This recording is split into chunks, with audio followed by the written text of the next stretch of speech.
여러분 안녕하십니까. 경제현장 오늘 고광철입니다. 오늘의 주요 뉴스 전해드리겠습니다. 국내 3대 대형마트의 하나인 홈플러스가 자금 조달이 어려울 것으로 우려되자 기업 회생 절차 법정 관리를 신청했습니다. 서울회생법원은 개시 결정을 내렸고 별도의 관리인 선임 없이 현재의 공동대표 체제를 유지하기로 했습니다. 홈플러스는 모든 영업은 정상적으로 운영된다고 밝혔습니다. 트럼프 미 대통령이 캐나다와 멕시코에 4일부터 예정대로 25%의 관세를 부과하겠다고 발표하자 캐나다가 미국산 제품 1,550억 달러에 대해 25%의 관세를 매길 준비가 돼 있다고 응수했습니다. 멕시코도 계획이 있다며 보복 조치를 예고했습니다. 10%의 추가 관세를 물게 된 중국도 보복 조치를 경고했습니다. 트럼프 미 대통령이 젤렌스키 우크라이나 대통령과의 공개 충돌 후 우크라이나에 대한 모든 군사 지원을 전면 중단하라고 지시했다고 블룸버그 통신이 전했습니다. 미 국방부 고위 관계자는 블룸버그 통신에 우크라이나 측이 평화를 위한 진정성 있는 의지를 보여줄 때까지 군사 지원이 중단될 것이라고 밝혔습니다. 군사 지원 중단에는 항공기와 선박을 통해 운송 중인 무기와 폴란드 환승구역에서 대기 중인 장비들도 포함됩니다. 국민의힘이 기초수급자와 차상위 계층을 대상으로 25만 원에서 50만 원 상당의 선분카드를 지급하겠다고 제안했습니다. 민주당이 전국민 25만 원 지역화폐 지원을 고집하는 데 대한 맞불 작전인데요. 여야가 추가 경전 예산 필요성을 앞세워버리는 돈 풀기 경쟁 어떻게 봐야 하는지 이어지는 집중 진단에서 살펴보겠습니다. 경제 현장 오늘은 SBS BG앱과 유튜브에서도 실시간 시청 가능합니다. SBS BG앱을 다운받아 시청하면 더 많은 정보와 뉴스를 볼 수 있습니다.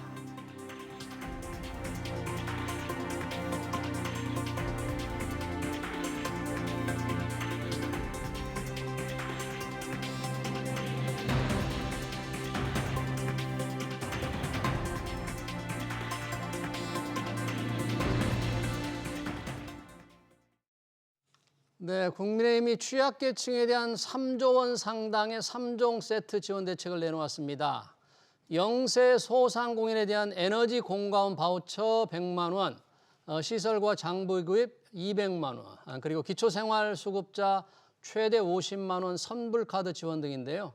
반면 민주당은 전국민 1인당 25만 원 지역화폐 지원을 주장하고 있죠. 민생 주도권을 잡기 위한 여야의 경쟁 어떻게 봐야 하는지 토론해 보겠습니다. 김우철 서울시립대 세무학과 교수, 박상인 서울대 행정대학원 교수 나오셨습니다. 어서 오십시오. 네, 안녕하세요. 반갑습니다. 자, 국민의힘과 민주당이 취약계층 그리고 전국민 각각 지원 대상이 좀 다릅니다만 자금 지원 경쟁을 벌이고 있는데요. 국민의힘은 25만 원에서 50만 원 선불카드, 민주당은 25만 원 전국민 지역화폐 지원. 자, 박상현 교수님 우선 양측의 주장 아직 확정된 건 아니지만 어떻게 좀 평가를 할 수 있을까요?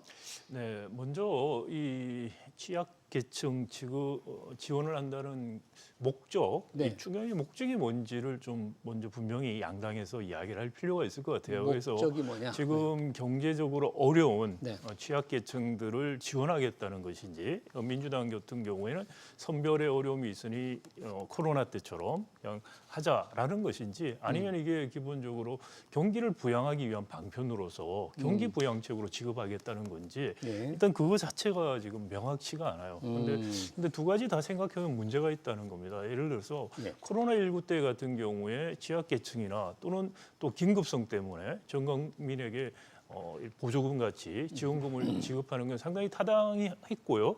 그 당시에는 사실은 금융정책이라는 걸 쓸 수 있는 여지가 없었기 때문에 재정 정책을 쓰는 게 맞다고 생각이 됩니다. 그런데 지금 이 상황에서 그렇다면은 지금 전 국민 내지는 또 특히 국민의힘에서 말하고 있는 기초수급자 차상위 계층 또는 자영업자 이렇게 말씀을 하셨는데 어렵습니다. 다들 어려우신 분들인데 어떻게 보면은 기초수급 차상위 계층 보면은 어느 정도 우리 지금 복지 시스템 안에 포획이 되어 있는 분들이에요.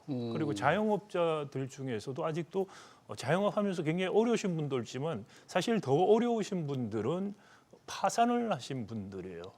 지금 폐업률이 굉장히 높거든요. 예. 그러니까 그런 어떻게 보면 사각지대들, 우리가 지금 복지제도를 통해서 커버할 수 없는 사각지대에 정말 어려운 분들 예. 그런 분들을 타겟팅을 해서 좀 지원을 하겠다는 그런 아이디어로 이야기를 한다면 또 어느 알겠습니다. 정도 의미가 있는데 네. 지금은 그런 타겟팅도 안 되고 있는 네. 그렇다고 해서 코로나 같은 국면도 아니라는 말씀 예. 드리고 한 가지만 더 말씀을 드리면 이것이 뭐 합쳐서 민주당 같은 경우 35조 국힘은 국민의힘 15조 이런 이야기를 하고 있는데 우리나라 GDP가 2,400조가 넘습니다. 예. 그러면은 35조 추경을 한다면 GDP 한 1.4%, 15조면 한 0.6% 정도 되거든요. 예. 이 정도를 하는 게 경기를 진작하기에 충분한 것인가 지금 상황에서. 그리고 많은 경우에 이렇게 하게 되면은 아시다시피 불용액으로 처리를 해버리면 그건 사실 서로 상쇄해버리거든요. 그리고 나머지 국채를 발행한다, 뭐 네. 이자율 상승 압박 같은 것들 지금 인플레이션 국면에서 바람직할 것인가. 그러니까 지금 경제 국면에서 재정 확장이 경기 부양책으로서 바람직할 것이냐. 저는 이제 금리 정책이 우선적으로 조금 더 공격적인 금리 정책들이 훨씬 더 바람직하지 않을까라는 생각이 들고요. 알겠습니다. 조금 좀- 더 이제 네. 좀 우리 김우철 교수님께서 좀 여쭤보고 조금 더 토론을 이어가 보겠는데 우선 박상현 교수님께서 이제 지금 상황에서 뭐 이게 취약계층을 지원하는 거냐 아니면 전체 경기 부양을 위한 거냐 목적을 좀 분명히 해야 될 필요가 있겠다. 그리고 재정 정책보다는 통화 정책, 금리 정책을 좀 공격적으로 하는 게 필요하지 않느냐 이런 말씀을 해주셨습니다. 김우철 교수님은 지금 국민의힘은 지금 계속 그 내용을 조금 더 추가하고 있기 때문에 아직 확정된 건 아니죠. 자기들 안으로도 민주당은 전 국민, 국민의힘은 이제 자상계층, 기초생활수급자 자상계층, 소상공인 집중 지원 어떻게 두 당의 지원 대책? 예, 지금 올해 성장률 전망도 계속 하향 조정화 되고 있고 또 수출 주력 기업들도 지금 시통치 않습니다. 올해 성장률이 잠재 성장률 예언은 물론이고 내년도 좀 밝지는 않다. 예. 그런 상황 속에서 내수도 진작을 좀 하고 고금리 기간 동안 상당한 생활고를 겪은 취약계층에 대한 지원도 이제 필요하다. 뭐 그런 판단을 하고 있습니다. 게다가 트럼프 정부가 지금 통상 정책의 대변화를 갖고 오면서 예.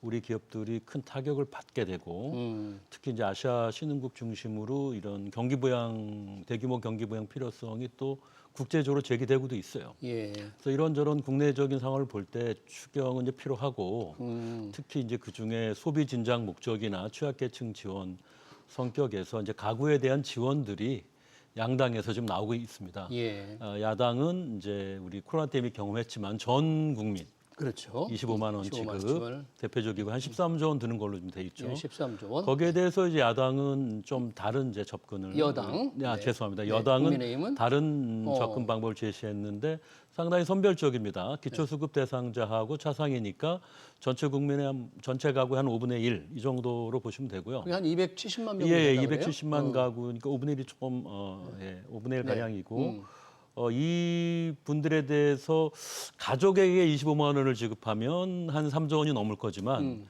가구당 만약에 50만 원 지급, 50만 원을 지급한다면 이제 1조 뭐 3조 원 정도. 그래서 야당 안에 비해서 여당 안은 많아야 이제 4분의 1 정도 규모, 적으면은 이제 10분의 1 규모로 네. 되는 거죠. 그래서 보편적인 현금 지원이냐, 선별적인 현금 지원이냐 이런 이제 차이가 있습니다. 예. 야당은 이제 보편적 지원, 여당은 선별 지원인데 여당이 오늘 내놓은 걸 보니까 이 차상위 계층과 기초생활수급자 270만 명 1인당 25만 원에서 50만 원 외에 영세 소상공인에 대해서 에너지 공과금 바우처로 100만 원, 그리고 시설과 장비 구입에 200만 원을 얘기했더라고요. 만약에 소상공인에다가 다 영세 소상인에 지원한다면 여당 안도 규모가 굉장히 많아질 것 같아요. 그래서 뭐 한 700만 보통 잡고 있으니까요. 영세 소상공인? 네네. 예. 그러면 뭐 100만 원 그러면 한 7조가 7조. 드는 것이고 그다음에 200만 원 지원은 뭐 다는 물론 안 하겠지만 예. 그래도 뭐 잡으면 한 뭐 14조까지도 들 수 있는 예. 그 정도가 아닐까 싶고요. 앞서 말씀드린 것처럼 정말 이게 어려움에 있는 경제가 지금 작년도 안 좋고 지금도 굉장히 안 좋죠. 그런 어려움에 있는 분들을 구제하고 또 가정이 무너지고 이런 것들을 막기 위한 지원을 한다면은 사실은 말씀드린 것처럼 폐업을 하고 근데 더 어려운 분들. 그렇죠. 더 그런데 이게 실업보험 같은데 전혀 가입이 안 돼 있기 때문에 자영업자들 그러면 그런 분들이 정말 어려운 분들이에요. 근데 그런 분들을 그러면은 우리가 실제로 어떻게 알 수 없느냐? 꼭 그렇지도 않습니다. 왜냐하면 신용보증 같은 데서 예. 폐업을 하면서 이렇게 신용보증으로 돈이 나가고 한 자료들이 있어요. 그런 걸 통해서 그러니까 제가 말씀드린 거 정말 어려운 분들이 좀 많고 예. 그런 분들을 선별하겠다면은 정말 어려운 분들이 누군지부터 좀 생각을 해보시라는 말씀을 드리고 싶고요.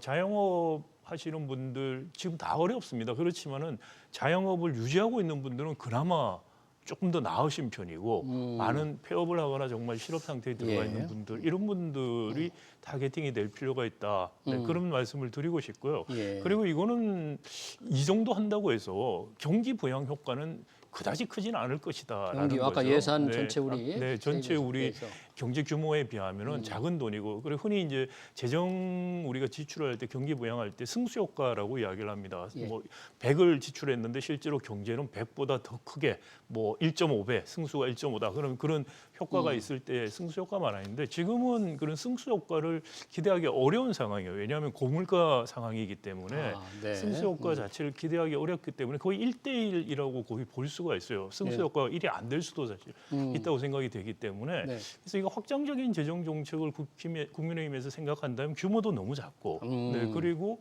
사실 뭐 이건 민주당 정책이나 국민의힘 정책 다 재정 정책으로 너무 지금 확장적인 걸 하기에는 아까 전에 김우정 교수님도 말씀하셨는데 우리 지금 재정 적자 문제가 너무 심각해요. 재정 네. 적자. 그리고 지금 거기에다가 그러면은 감세가 아니고 증세를 하든지 증세를 해서 재정 적자 문제를 해소하면서 정부가 지출을 늘리는 그런 정책 조합을 하겠다는 것도 아니고 다른 한편으로는 또 감세 경쟁이 붙고 또 다른 한편에는 또 돈을 풀겠다는 경쟁이 붙고 하는 거는 매우 바람직하지 않다라는 네. 말씀을 드리고요. 한 가지만 강조를 하자면은 저는 어느 정도 그러니까 증세하고 저는 재정 지출을 좀 늘릴 필요가 있다고 생각을 하는데 근데 재정 지출을 늘릴 때는 우리가 인프라에 대한 재정들을 지출을 늘리는 게 더 효과적이라고 생각이 돼요. 그러니까 인프라에 대한 재정 지출이 네, 하면 어떤 거예요? 예를 들어서 이 동남권에 불경 쪽에 항상 그 광역 교통망 이런 이야기 했는데 투자가 안 되고 있어요.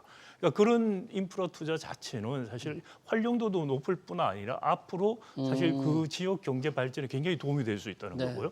그리고 산업들 포항 같은데 지금 보면은 제철 공장들 문을 닫는 데들이 있어요. 그러니까 이 산업 공동화들이 일어난 지역들이 있습니다. 예. 그런 지역들을 특별히 지정해서 거기에 있는 노동자뿐만이 아니라 자영업 하시는 분들한테 지원을 해준다라든지 그런 식의 좀 지원들을 하는 것이 경기 부양에도 훨씬 더 효과가 있고요. 네.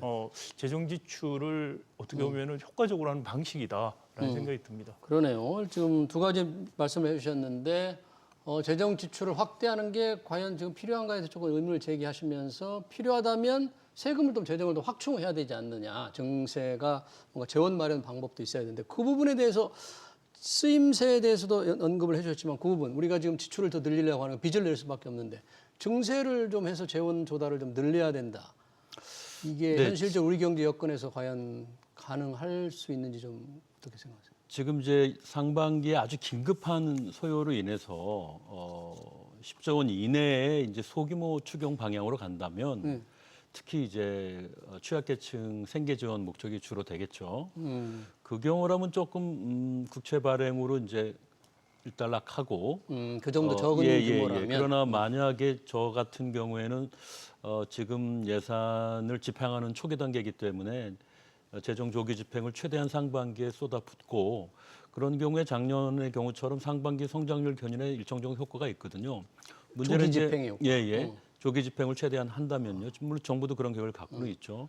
그래서 본격적인 추경은 뭐 거의 20조 원 이상의 규모로 최대 30조 원까지도 생각해 볼 수 있다고 하는데요.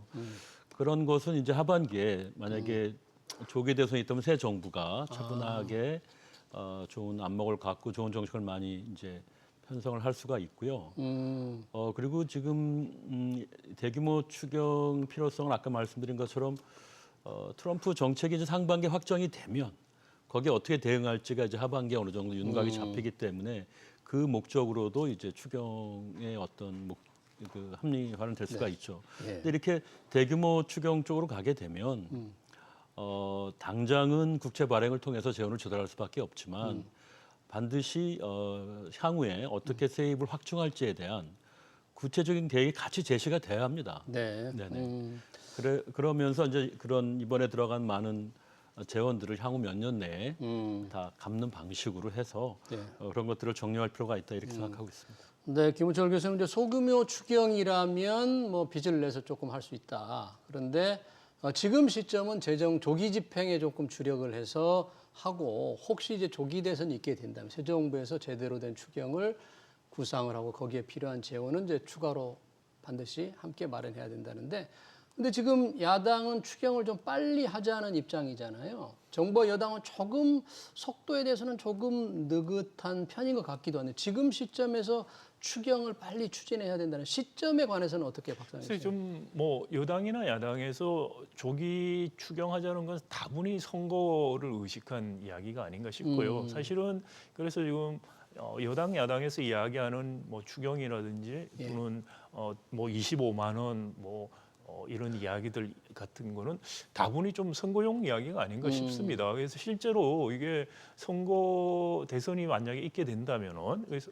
더더구나 추경에 대해서 합의하기는 어려울 것이다. 그러니까 정치적인 어떤 공방에 그칠 가능성이 크다는 생각이 들고요. 예. 그리고 실제로는 만약에 그 탄핵이 인용이 돼서 네.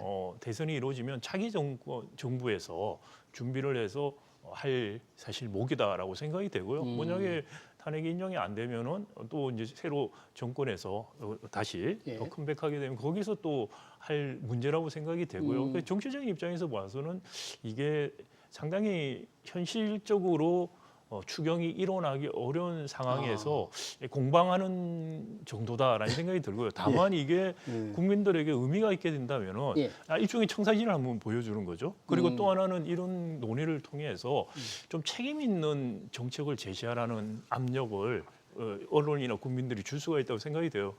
김우철 교수 네. 말씀하신 것처럼 감세를 한다. 그리고 돈을 더 쓰겠다. 그러면서 전반적인 재정에 대한 계획들은 전혀 말을 하지 않고 있어요. 그러니까 굉장히 모순되는 일들을 지금 많이 하고 있는데 종합적인 큰 틀 안에서 이걸 어떻게 할 것인가에 대한 구체적인 계획을 내놔라고 앞으로 계속해서 여당하고 야당한테 언론이나 우리 국민들 전문가들이 요구를 해야 되지 않을까라는 생각이 듭니다. 네, 이제 추경 시점에 관해서 우리는 얘기를 들어봤고요. 사실 조기 추경을 위해서 여야가 협의를 하기 위해서 만든 게 여야 정 함께 국정협의회였거든요. 이게 지난 주말에 좀 하려다가 마은혁 헌법재판관 지명 문제로 야당에서 이제 회의를 전격 취소를 했지 않습니까? 그러면 그 문제가 쉽게 타협하기가 어려울 것 같은데 이 추경에 대한 합의가 제대로 이루어질 수 있겠습니까, 이게? 그렇죠. 지금 뭐 국내외적으로 혼란과 이제 불안정이 가중되고 있는데 그 어려운 상황에서 지금 이제 국정협의체를 만들지 않았습니까? 근데 또 정치적인 문제를 두고 여야가 민감하게 현재 대립해 있어서 이게 해결이 돼야만 지금 추경 논의가 가능한 이런 식으로 좀 행동들을 하고 계셔서 당장 추경 편성안이 국정협의체 통해서 잘 마련되기는 어렵다 이렇게 보고 있고요.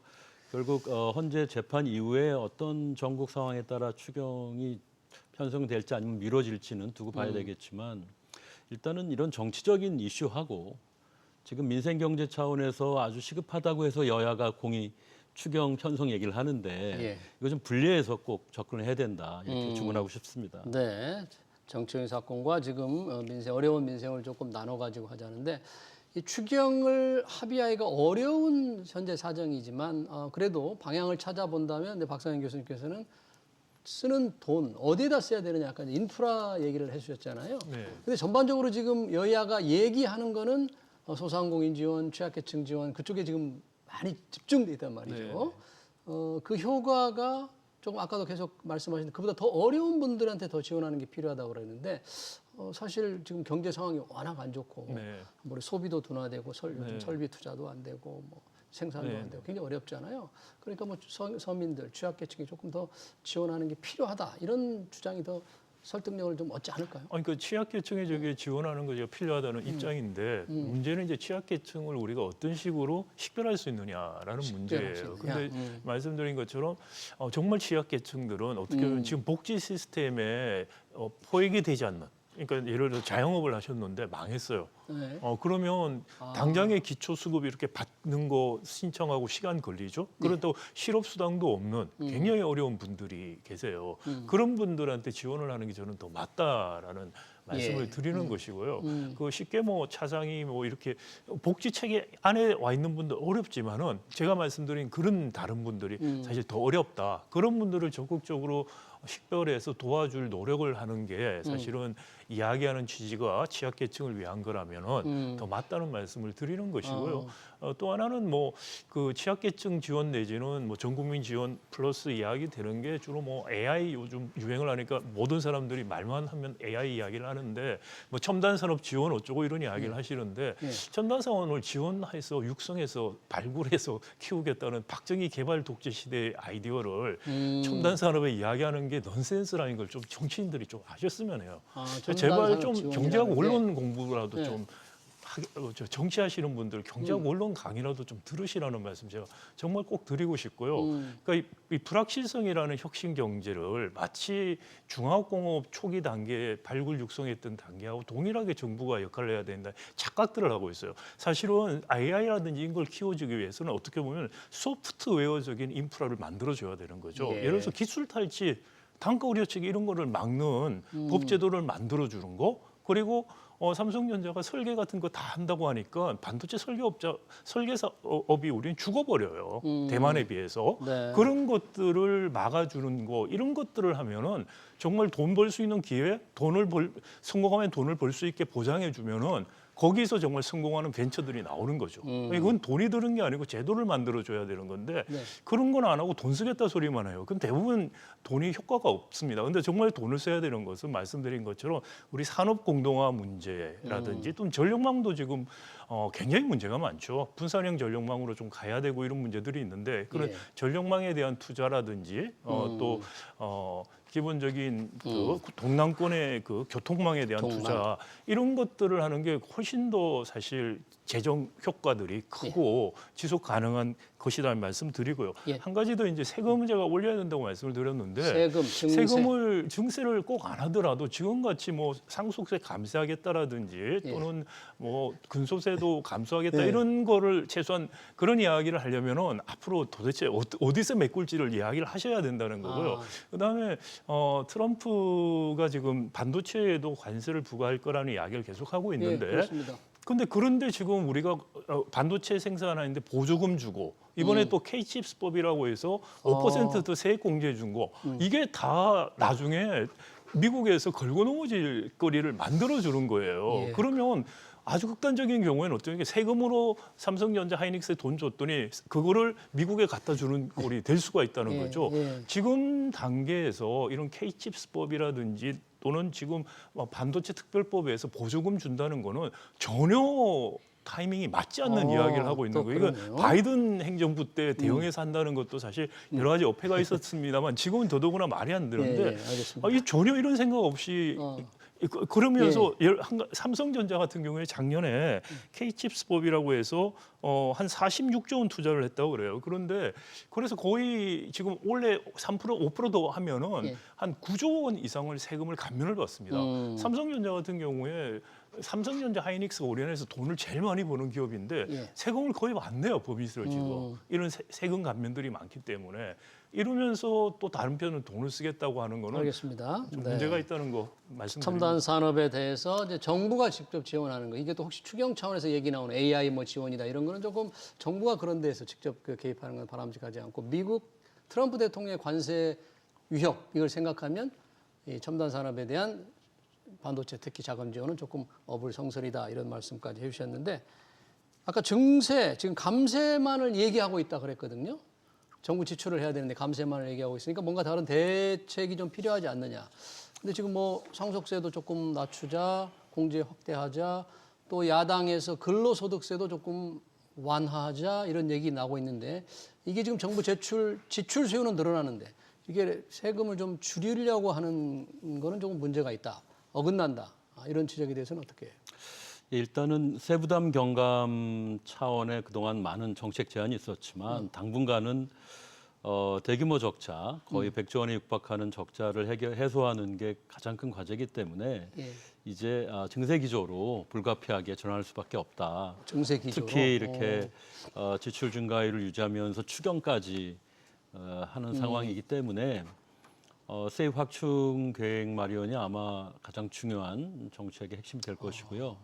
만약에 조기 대선이 열려서 각 정당 주요 후보 간에 예. 공약 경쟁이 벌어진다면 쓰는 정책보다는 이걸 어떻게 돈을 더 걷어서 복지로 쓰던 기술 산업 발전에 쓰든 그런 이제 부분이 평가에 아마 중요한 대상이 될 것 같고요. 재원을 예. 어떻게 더 늘릴 예. 것인가. 보통 3대 세목인 법인세, 소득세, 부가세가 있지만 지금 경제 상황이나 이제 국민 정서로 볼 때 그리고 정치적인 그런 고려를 한다면 이 3대 세목의 증세는 당분간은 쉬워 보이지는 않습니다. 단기적으로는 세입 확충 방안 마련해서 소득세 증세나 부가세 증세를 카드를 꺼내기는 너무 정치적으로 어렵다 이렇게 보기 경제 때문에 상황도 워낙 안 좋고.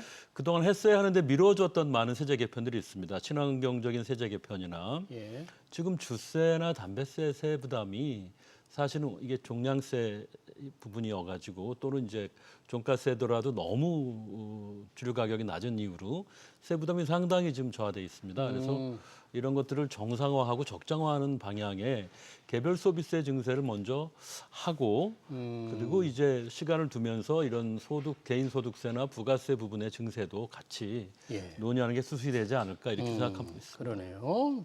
행여 이제 조기 대선이 행여 현실화된다면 재원 마련, 나라 쓸 돈을 준비하기 위해서 재원 마련도 상당히 중요한 우리 국민들의 관점 포인트가 돼야 된다. 그런 안을 조금 제시해야 된다는 말씀 주셨고요. 지금 여야가 얘기하는 지원 방안 중에서 특히 야당이 주장하는 게 전국민 25만 원 관련해서 이제 지역화폐라고 하잖아요. 지역사랑 상품권으로 하자. 이런 게 야당의 지금 주장입니다. 혹시 이 부분에 대해서 이게 소비를 늘리는 효과가 크지 않다 이런 반론도 있거든요. 이 부분은 혹시 박 교수님께서 어떻게 보세요? 글쎄요, 말씀드린 것처럼 이게 승수 효과가 있냐는 거거든요, 결국은. 승수 효과. 근데 지금 경제 상황으로 봐서 코로나 때하고 달리 이게 승수 효과는 그다지 없을 것이다라는 거죠. 예를 들어서 지역화폐를 가면은 사람들이 안 쓸 거를 그럼 지역화폐 받은 만큼 더 쓰느냐? 그럴 가능성이 별로 없다는 거죠. 그래서 크게 소비 지출이 늘 거냐라는데 뭐 어차피 써야 될 거를 그걸로 쓰고 현금은 현금대로 그냥 저축을 한다든지 다른 식으로 예. 용도에 가지고 있을 수가 있는 것이죠. 그래서 크게 나타날 것 같지 않다는 생각이 들고 만약에 또 지출들이 많이 늘어난다고 하더라도 지금 인플레이션 압박 때문에 네 그러기 때문에 또 이자율 정책하고 상충이 될 수가 있어요. 예. 그러기 때문에 지금 제가 아주 확장적인 재정 정책이 아니고 스마트한 재정 정책을 해야 된다. 그러니까 재정이 세입이 늘면서 지출을 스마트하게 하는 식의 정책들을 할 필요가 있다는 말씀을 드린 것이고요. 그 한 가지만 더 말씀을 드리면 아까 전에 법인세 같은 거 지금 감세하는 게 맞지 않다는 말씀을 드린 거에 더해서 쉽지 않을 것이다. 법인세나 부가세. 그렇죠. 법인세 같은 경우 특히 트럼프 반도체 관련해서 지금 우리가 세금 많이 지금 깎아주고 있는데 투자에 대해서 세액 공제하고 있는데 그런 게 나중에 관세로 되돌아올 수 있다는 거 말고도 또 하나가 지금 우리가 내수를 확장하자는 말을 많이 하죠. 입만 열면 하는 말이 내수를 확장하자. 이게 소비 지출을 늘리자는 거예요. GDP에서 보면은 지출 면에서 소비가 있고 투자가 있고 정부 지출, 순수출 이렇게 네 가지로 나누는데 우리나라의 소비 부분들이 보면은 GDP 한 50%가 안 돼요. 네. 그러니까 미국이나 이런 데는 70%입니다. 20% 차이가 나요. 그러면 우리가 지금 기업들한테 계속해서 보조금을 주거나 감세를 해주는 거는 뭐냐면은 소비 부분보다 기업 부분들을 자꾸 키워주는 정책을 쓰는 거예요. 네. 그러니까 어떻게 보면은 소비를 확장하자고 하면서 정책은 거꾸로 기업 소득을 늘려주는 정책들을 쓰고 그리고 기업들 같은 경우에도 많은 경우에 지금 산의 유보를 우리는 굉장히 많이 하고 있어요. 네. 그럼에도 불구하고 계속해서 세금 깎아주자는 식의 정책을 하는 거는 내수진작하자는 말하고 전혀 앞뒤가 안 맞는 이야기를 하는 거예요. 그 네. 더더구나 지금 최근 몇 년 사이에 물가 상승이 꽤 높았는데 실질 임금은 오히려 줄었죠. 많은 노동자들이. 그런데 어떻게 내수가 살아날 수가 있어요. 그런 전반적인 큰 틀에서 정말 정책들이 어떤 식으로 이 서로 물고 물려서 어떤 효과가 나는가를 보면서 정책을 이야기를 해야 되지. 말은 이걸 하는데 행동은 거꾸로 하는 식으로 지금 중부도 마찬가지고요. 정치인들도 마찬가지고 그런 일들이 너무 많이 일어나고 네. 있다는 말씀. 내수 드리고 진작을 싶습니다. 외치면서 기업만 도와주는 정책이 나오고 있다. 혹시 김은철 교수님 이 부분에 잠깐 언급하실 부분 있습니까? 네, 짧게 좀 지역 부탁합니다. 화폐 지역 화폐, 문제는 돈. 계속 반복적으로 제기되는데 사실 이게 논란이 될 필요가 없거든요. 네. 지역 화폐는 지급 방식의 문제일 뿐이에요. 특정 지역이나 업종에 국한해서 써라. 예. 90원을 내면 100원 쓰도록 해주겠다. 이런 제도잖아요. 근데 지금 내수준장이나 취약계층 지원을 얘기한다면 지급 방식에 이런 제한이 왜 필요하겠는가. 왜냐하면 특정 업종만 힘든 것도 아니고 특정 지역만 힘든 게 아니기 때문에 네. 지역화폐 방식보다는 아까 저희들이 반복적으로 말씀드렸지만 취약계층, 뭐 저소득층, 또 선별해서 취업 그분들에게. 아직 못한 청년층, 또 이런 폐업 위기에 처했거나 폐업을 한 분들. 영세 자영업자들 이런 분들 위주로 도울 때는 그냥 소비 바우처로 충분하거든요. 알겠습니다. 뭐 어디에서만 써라든가 이런 제한 없이요. 그래서 대상이 더 중요하다. 지급 방식보단 이 말씀을 드리고 알겠습니다. 네. 네. 네, 시간 관계상 네. 여기서 마쳐야 될 것 같습니다. 오늘 추가 경정 예산 편성 그리고 여야의 지원 대책의 차이 등에 관한 토론 여기서 마치도록 하겠습니다. 지금까지 김우철 서울시립대 세무학과 교수, 박상현 서울대 행정대학원 교수였습니다. 고맙습니다. 네, 고맙습니다.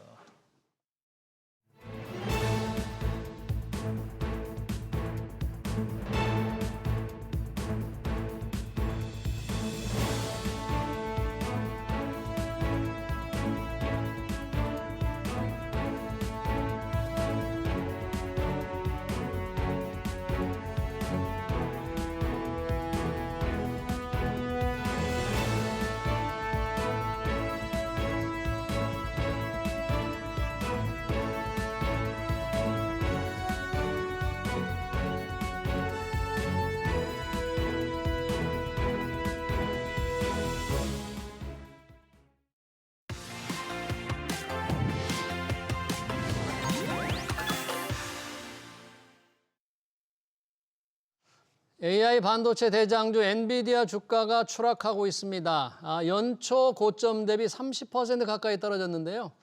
트럼프 관세 전쟁이 낙폭을 더 키우고 있죠. 우리 반도체 수출도 2월에 마이너스로 돌아서 반도체 투자자들을 불안하게 만들고 있습니다.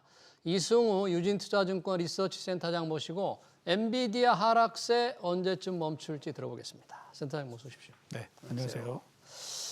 트럼프 관세 전쟁의 여파가 뉴욕 증시를 주말에 주초죠, 우리 시간 어제 강탈했습니다. 이게 조금 충격을 꽤 크게 받아들이네요. 관세 이게 많이 예고가 됐는데 시장이 그렇죠. 예. 이게 뭐 좀 멈출 줄 알았는데. 그러니까 이제 원래 뭐 트럼프가 사업을 했던 분이고 당연히 주가에 굉장히 좀 민감하게 반응을 할 거라고 생각을 했고 예. 뭐 많은 경고를 했었지만 이제 그럼에도 불구하고 이 관세 이 관련된 이야기가 결국은 협상용이 아니겠느냐 그렇게 생각들을 그렇게 많이 생각을 했는데. 했었는데 이제 막상 실제로 폭탄을 투하하고 보니까 예. 그 불안감이 좀 커지는 거고요. 이제 사실은 그거에 덧붙여서 최근에 이제 미국 그 경기 지표라든지 투자 심리가 좀 냉각되는 부분들이 더욱 크다고 보고 있어요. 경기 지표가 안 좋아지고 있다. 네, 예를 들면 ISM 제조업 지수가 지금 예상보다 좀 안 좋게 나오고 있고 또는 인플레이션 기대감도 높아지고 있고 예. 이런 가운데 미국의 장기 금리는 계속 떨어지고 있습니다. 장기 금리가 떨어진다는 건 경기가 안 좋게 본다는 얘기죠. 그렇죠. 이제 결국은 뭐냐면 안전자산 선호가 뚜렷해지면서 장기 금리로 자금이 몰리고 있고 그러면서 예. 금리는 떨어지고 이렇게 된다는 얘기는 저희가 이제 흔히 말하는 장단기 금리차가 현재 줄어들고 있거든요. 예. 그 얘기는 잠재적인 어떤 이 경기 둔화의 그 그림자가 지금 어른거리기 시작하고 있다. 이렇게 보는 게 더 클 것 같습니다. 예. 그러니까 트럼프 관세는 외상이라면 미국 경제 부진은 내상이 좀 있는 것 그렇죠. 이제 사실은 그 지난달 20일 경에 이제 그 월마트가 실적 발표를 했는데 예. 거기서 그 관세 이야기를 많이 했습니다. 월마트가 관세 인상으로 인해서 상품 가격이 올라갈 것이고 그거는 결국은 소비에도 좋지 않은 영향을 끼칠 수 있다라고 다 얘기를 했고 그다음에 올해 그 연간 자신들의 이제 매출액 가이던스를 시장 기대치보다 낮게 제시를 했습니다. 예. 사실은 그 전까지는 뭐 관세와 상관없이 미국 경제는 굉장히 탄탄할 것이다. 특히 소비가 굉장히 견조할 것이다라고 생각을 했었는데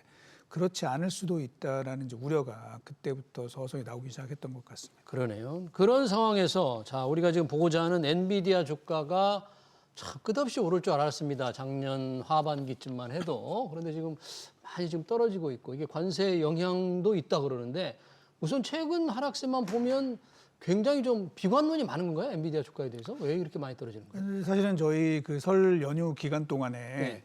그 뭐 다 아시겠지만 이제 딥시크가 발표가 됐죠. 네, 중국. 그리고 저희도 이제 보고서를 그때 썼는데요. 보고서 제목이 뭐였냐면 딥소공이라고 적었었어요. 딥소공. 딥소공 네. 무슨 뜻이에요? 딥시크가 쏘아올린 작은 공. 아, 딥시크가 이렇게 쏘아올린 얘기를 작은 공. 했고요.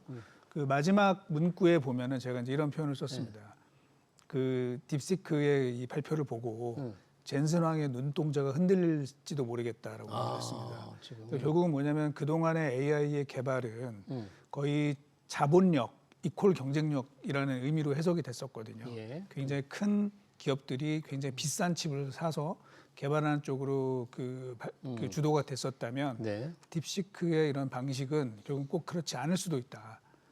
결국은 그 엔비디아의 그 뭐 블랙웰급의 아주 네. 비싼 칩이 아니더라도 개발할 수 있고 또 많은 다른 업체들이 생겨날 수도 있다. 이제 이런 의미가 되기 때문에 그동안에 예를 들면 빅테크에 몰려있던 자금들 또 반도체에서는 엔비디아에 쏠려있던 이런 자금들이 흩어질 가능성이 매우 높아졌다라는 거를 의미하는 예. 그런 큰 중요한 사건이라고 저희가 평가를 하고 그 있습니다. 영향이 이제 주가에 지금 나타나고 있네요. 그래서 그렇죠. 몰렸던 자금들이 다른 쪽으로 가는 거. 그렇습니다. 그래서 올해 들어서 이제 미국의 그 M7이라는 예. 흔히는 빅테크 주식들이 수익률이 좋지 않고 반도체에서도 엔비디아에서 이제 다른 쪽으로 좀 확산이 되는 이런 분위기가 있습니다. 그래도 엔비디아 지난번 실적 발표 때는 4분기 실적은 상당히 좋게 나왔고 1분기 실적 기대치도 좋았잖아요. 네. 그런데 이제 과거 성장률보다는 조금 둔화된다. 이런데 좀 투자자들이 조금 움츠러들고 있나요? 그렇습니다. 그러니까 엔비디아의 실적은 좋았습니다. 그러나 별로 좋지 않았습니다. 저는 좋지 않았다. 이게 뭐냐면은 뭐 저희도 실제 제목을 그렇게 썼어요. Good but not that good 이렇게 표현을 했는데 예. 엔비디아가 시장의 예상치보다 실적을 좋게 내는 거는 당연한 겁니다. 당연한 당연한 거다. 거. 그런데 과연 얼만큼 좋게 내느냐 이런 게 중요했을 텐데 그 이미 사실은 이제 엔비디아에 투자하고 있는 그 투자자들의 그 눈높이 거기를 완전히 만족시켰다고 보기는 어렵습니다. 예상보다는 좋았지만 그래서 그 실적이 아주 인상적이지 못했고요. 특히 이제 마진 가이던스, 예. GP 마진이라고 그러죠. 매출 총이익률 매출 가이던스가 총이익률. 지금 71%로 이제 이번 분기가 제시가 되었는데 네. 이게 1년 전에 몇 퍼센트냐면 78.9%였습니다. 그러니까 1년 동안에 떨어졌네요. 거의 한 7.9% 포인트가 내려가는 예. 네 분기 연속 내려가는 이런 그림이다 보니까 투자자들은 이거 이제 점점 엔비디아에 대한 이 수익성이라든지 또는 이제 매출 성장률에 대한 기대치를 낮춰야 되는 것 아니냐라는 우려감들이 커지고 있는 거죠. 예. 그래서 딥소공 아까 얘기했던 그러네요. 딥시크가 쏘아올린 작은 공이 작은 공이 아니라 굉장히 큰 공으로 와서 두드려. 그렇게 될 가능성도 좀 있다라고 이제 사람들이 겁을 내는 것이고 엔비디아는 물론 그 컨퍼런스 콜에서는 하반기에는 마진이 좋아진다라고 얘기를 했어요. 하반기에는 그렇지만 투자자들은 그거는 모르겠고 지금 당장 이번 분기에 마진이 더 떨어지는 이거에 좀 초점을 두고 있다 보니까 주가가 좀 많이 흔들리고 있는 것 같습니다. 트럼프 관세 여파를 또 엔비디아가 받는 거는 뭡니까? 이게 중국에 대한 반도체 규제가 더 강화될 거다 이런 우려 때문인가요? 그렇죠. 이제 최근에 그 뭐 중국에 대한 규제, 예. 뭐 중국에 실제 팔고 있거든요. 팔고 있는데 팔리고 있다는. 예. 예, 팔고 있죠. 그런데 이제 오늘 새벽에 또 나온 뉴스는 뭐냐면 그 지금 미국이 맡고 있는 블랙웰 칩이 싱가포르나 말레이시아를 통해서 중국을 흘러 들어갔다. 제3의 루트를 통해서 네, 중국으로 들어갔다. 그래서 이제 밀수가 되고 있다라고 이제 판단이 되면서 관련 업체들에 대한 이제 조사가 진행될 걸로 알려지고 있어요. 그러다 보니까 아무래도 또 그런 부분도 좀 불안하게 만드는 실적이 생각보다 더 영향을 받을 수 있지 않을까라고 이제 우려를 좀 하고 있는 상황입니다. 그러네요. 저 엔비디아에 대한 우려가 있는데 오늘 17일이죠. 엔비디아 그 GPU 테크놀로지 기술 컨퍼런스가 있는데 GTC 컨퍼런스죠. 여기에서 뭔가 좀 엔비디아가 보여줄 게 좀 있을까? 이게 좀 투자자들이 조금 기대를 할 만합니까? 항상 이제 기대는 되겠죠. 사실 이제 왜냐하면 젠슨왕은 제가 볼 때는 이제 젠슨왕과 엔비디아가 그리는 그림은 예. 확실히 이 AI 생태계에서는 좀 넘사벽인 것 같습니다. 다른 기업들이 흉내내지 못하는 수준까지 네. 그 많은 그 비전을 제시를 해주는 것 같아요. 그래서 제일 중요한 거는 당연히 이제 젠슨왕의 키노트 스피치가 제일 중요할 것 같고요. 예. 그다음에 이제 이어서 저희가 좀 생각해 볼 수 있는 거는 요즘에 이야기 많이 하는 그 피지컬 AI.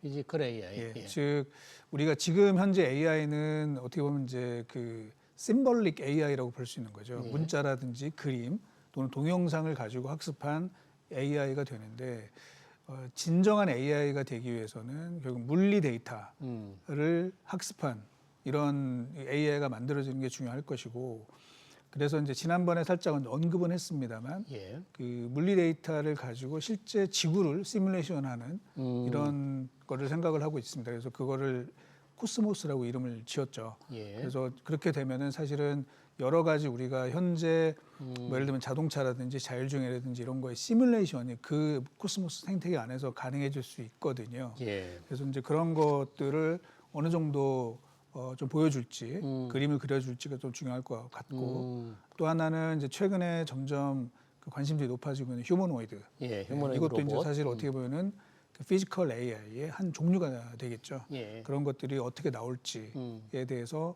어떤 그림을 보여주는지가 중요할 것 같고 그다음에 또 하나는 사실은 이제 질문이 나올 것 같은데 예. 그 딥시크의 역량이 영향이 과연 엔비디아에게 어떻게 임팩트를 줄 것인지에 대해서 조금 더 뭐 지난번에도 한번 이야기는 나왔었는데요. 조금 더 깊이 있는 그런 질문들과 토론이 오가지 않을까 그렇게 생각을 합니다. 그러면 지금 엔비디아 주가가 지난해 한 9월에 비하면 연초는 거의 최고 수준이었죠. $150까지 갔다가 $150. 예, 지금 지금 거의 한 114. 30% 가까이 떨어졌잖아요. 네네. 지금이 그러면 조금 저가 매수 시기라고 좋은 시점이냐 이렇게 볼 수도 있고 아니면 엔비디아 주가 웬만해서 더 오르지 않겠구나 이렇게 생각할 수도 있을 텐데 어느 쪽으로 조금 보세요? 이제 밸류에이션이라는 측면에서는 굉장히 낮아졌습니다. 지금 이제 한 25배 BR 정도니까 25배. 예. 뭐 과거에 우리가 엔비디아 보면 35배, 40배 정도 이렇게 받았었기 때문에 이제 충분히 사실은 거기에서 메리트가 생겼다고 볼 수 있어요. 하지만 그게 모멘텀을 받기 위해서는 아까 말씀드린 그 GP 마진 계속 떨어지고 있는 4분기 연속 떨어지고 있는 GP 마진이 과연 정말 젠슨왕의 말대로 반전이 될 수 있느냐. 그러니까 젠슨왕은 이런 얘기를 했습니다. 지금 블랙웰의 초기 그 램프업 관련해가지고 이제 비용이 많이 증가했기 때문이고 이게 안정화가 되면은 다시 마진이 올라갈 것이다라고 얘기를 했는데 만약에 이제 그게 정말 구체화되고 투자자들이 그 말을 믿을 수 있는 수준의 어떤 데이터가 나오면 그때 저는 올라갈 수 있을 것 같고요. 지금 상태에서는 싸졌다는 이유만으로 주가가 다시 세게 반등하기는 만만치 않은 그런 국면일 것 같습니다. 네, 마진율이 올라가는 게 좀 더 확인이 되어야만 뭔가 주가 반등이 좀 기대할 수 있겠다.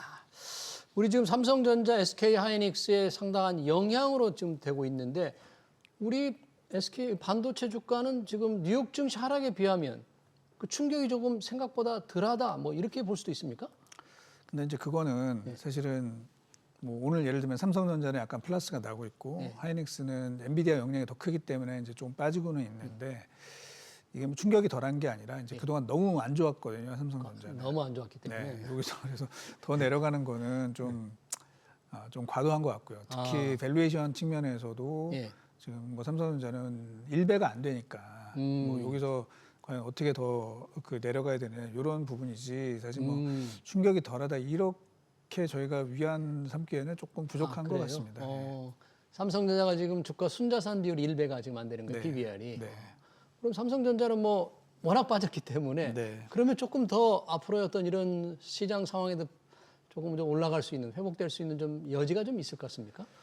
뭐 냉정하게 제가 이제 말씀을 드리자면은 지금 현재 그 삼성전자 그리고 한국 반도체를 둘러싸고 있는 그 제반 환경이 그렇게 좋지가 않습니다. 지금 예, 왜냐하면 첫째는 예. IT 디맨드가 뭐 AI를 빼고는 별로 좋지가 않죠. PC도 별로 안 좋고 예. 스마트폰도 뭐 그렇게 강하지 않은 상황입니다. 물론 예. 최근에 이제 중국에서 이구 환신 효과가 일부 있다고는 하지만 그게 이제 중국 스마트폰 업체들한테는 상당히 플러스가 되겠지만 뭐 그게 삼성이나 또는 뭐 애플 뭐 여기까지 네. 파급되기에는 만만치 않을 것 같고요. 또 하나는 뭐 당연히 이제 트럼프 리스크가 있는 것이죠. 그렇죠. 예측 불가능한 계속 이런 발언들이 나오고 있는 것이고, 그다음에 또 중국 반도체의 추격 이것도 저희한테 뭐 부담이 되는 요인입니다. 근데 사실은 그거보다 더 큰 문제는 예. 삼성전자 자체의 경쟁력이 더 약화가 됐다는 게 더 큰 문제인 거죠. 기술 경쟁력이. 그렇죠. 중국은 어차피 쫓아오게 되어 있습니다. 그거는 저희가 알고 있었던 것이고 쫓아오는데 우리가 앞으로 가면 되거든요. 예. 근데 지금 삼성이 앞으로 못 가기 때문에 그래서 이제 시장의 우려가 좀 굉장히 크다 이렇게 봐야 되는 것이고요. 하이닉스는 뭐 잘 하고는 있지만 네. 지금 당장 엔비디아랑 그 연관되는 게 상당히 워낙 크기 때문에 공급망에 딱 연결이 돼 있으니까. 그렇죠. 그렇기 때문에 엔비디아 주가가 눌리면서 이제 같이 조금 주가가 상대적으로 좋지 않은 이런 측면이 있는 것 같습니다. 예, 삼성전자는 스스로의 기술력을 회복하고 그걸 좀 보여줘야만 뭔가 주가 상승 환경을 마련할 수 있겠다. 자, 기술력의 문제 스스로 해결할 수 있는지 좀 지켜봐야 될 것 같네요. 아까 우리 뉴욕 증시의 M7이 굉장히 주춤한데 시선을 중국으로 돌려보면 물론 그 딥시크 영향이라고 할 수 있습니다만 지금은 중국 테크놀로지, 중국 테크 기업 시대인가 하는 생각이 들 정도로 굉장히 상승세가 네. 뛰어난데 네. 그 영향이 조금 앞으로도 계속 그렇게 될 것 같습니까? 일단 뭐 큰 추세는 저는 그럴 가능성이 있다고 보고 있습니다. 큰 추세는? 그러니까 이제 지금까지 빅테크 특히 M7에 몰려 있던 이게 그러니까 저희는 그런 표현을 썼는데 S&P 493으로 확대가 될 것이다. 그러니까 S&P 500에서 7개를 뺀 493으로 확대가 될 것이고 네. 또 미국에 쏠려 있던 거에서 이제 다른 나라로 확대가 될 것이다. 그러면 그 IT 분야에서 이제 미국과 그래도 견줄 만한 나라는 현재는 이제 중국밖에 없는 것 같고요. 특히 최근 들어서는 뭐 시진핑도 그 동안에 이제 자기가 그 압박을 했던 마윈과 악수를 하면서 뭔가 이제 화해 제스처를 보냈기 때문에 올해 들어서 지금 알리바바가 이제 한 60% 정도 주가가 올랐거든요. 알리바바가. 예, 그래서 이제 좀 많은 반등을 보이고 있어서 이제 어느 정도 저는 그 추세는 유지가 될 것 같습니다만 다만 지금 한 2달 사이에 한 60% 올랐다는 얘기는 단기에 너무 많이 오른 측면이 있죠. 그리고 아시겠지만 이제 오늘하고 내일에 걸쳐서 중국에서 양회가 있습니다. 있죠. 양회가 있으면서 아마 전체적인 뭐 경제 전망들 데이터가 나올 텐데 지금 현재 뭐 중국의 전체적인 경제 상황이 그렇게 썩 좋지는 않는 상황이거든요. 전반적으로 네. 작년에도 좀 5% 안팎을 했지만 올해도 이제 그렇게 목표를 정한다고 그러죠. 그렇죠. 뭐 내수라든지 부동산 시장이 좀 좋지 않기 때문에 그 관련해 가지고 약간 그 톤다운 시키는 이런 뭐 발언들이 나오지 않을까라고 생각이 돼서 뭐 큰 추세는 뭐 저는 이제 중국 IT에 관심이 쏠릴 것 같고요. 예. 다만 단기적으로는 너무 많이 올랐기 때문에 네. 조금 일정의 약간 조정 기간을 거친 후에 좀 바라보는 게 맞지 않겠느냐 이런 생각을 갖고 있습니다. 네. 또 하나 이게 합병 얘기인데요. 미국의 웨스턴 디지털, 일본의 키옥시아 합병, 이 랜드 메모리를 만드는 회사들이죠. 네, 네. 일단 뭐 좀 우리한테 영향이나 가능성이 있는 얘기입니까, 우선? 이제 많은 이야기들이 나오고 있습니다. 결국은 웨스턴 디지털, 미국의 웨스턴 디지털이 자체 경쟁력에 좀 한계가 있기 때문에 이럴 바에야 키옥시아랑 합치면 되지 않냐. 왜냐하면 사실은 두 회사가 같이 조인트 벤처를 유지를 하고 있거든요. 그러면 이제 같이 합치는 게 맞지 않겠느냐라는 얘기가 나오고 있는데 그래서 관련해서 키옥시아의 주가가 많이 올랐어요, 사실 최근에. 합병 얘기 때문에. 최근에 뭐 한 30% 정도 바닥에서 이렇게 올랐거든요. 예. 근데 사실은 그게 이렇게 만만치는 않습니다. 왜냐하면 키옥시아의 지분 구조를 보면 최대 주주는 이제 도시바가 되기는 하지만 또 다른 굉장히 이제 중요한 주주로 누가 있냐면 하이닉스가 있습니다. SK 하이닉스가. 키옥시아에. 네. SK 하이닉스가 CB, 그러니까 전환사채로 지분을 가지고 있고 또 그 베인 캐피털을 통해 가지고 지배하고 있는 부분이 있기 때문에 그거를 아마 이제 주식으로 전환해서 저희가 환산을 하면은 하이닉스의 지분율이 한 34% 정도로 되는 것으로 보여집니다. 그래서 사실은 그 합병이 추진되기 위해서는 이런 주주들의 동의를 얻어야 되는데 그게 만만치 않을 것으로 특히 이제 하이닉스는 경쟁 당사자이기도 하기 때문에 이게 이제 쉽지 않을 것으로 이제 저희는 보고 있습니다. 네, 하이닉스가 키옥시아의 실질적인 지분 한 30% 정도 가지고 있기 때문에 쉽지가 않을 것 같다. 그런 얘기까지 잘 들었습니다. 네, 엔비디아 주가와 반도체 산업 전망 얘기까지 잘 들었습니다. 지금까지 이승우 유진투자증권 리서치 센터장이었습니다. 센터장 고맙습니다. 네.